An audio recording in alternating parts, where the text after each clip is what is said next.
Hi, this is Dr. Topper from Oracle Health Science Consulting, and today I will be walking you through what is the third criteria of a safety inspection.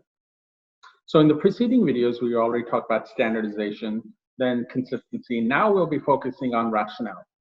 And this is really a very subjective process in an otherwise objective criteria. Rationale has to do with, namely, how you determine the causality, the seriousness of reports, even how you tier out the meta terms from primary, secondary, and related terms. So rationale really then can be seen as the medical review functionality of a case management system.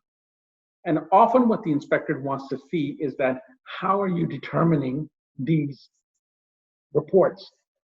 Are they done in a more or less logical manner? So if you have a team of medical reviewers that are generalists, then you would be having similar reports. If on your team, similar reports of judging criteria.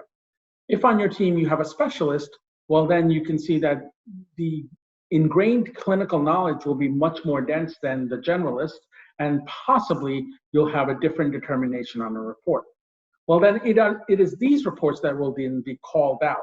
The inspector will look at the file of the report, see the source criteria, see the similarities, walk through the listing and see how each were judged on causality, on primary terms, on seriousness, and then break out the ones that seem to be different. And this is the key here. We'll ask for the determinant factors.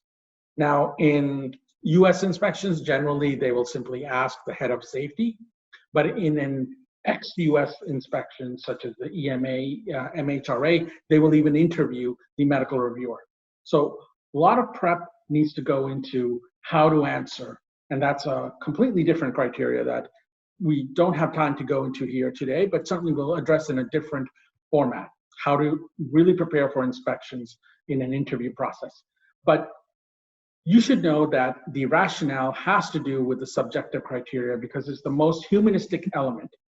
Now, in another video series coming down, we'll talk about how automations and AI will and can replace some of these subjective criteria. But for the purpose of this video, please do know that rationale has to do with how you've made that determination. And what they're looking for is that have you applied the same mental parameters, the criteria, the judgment calls to each report.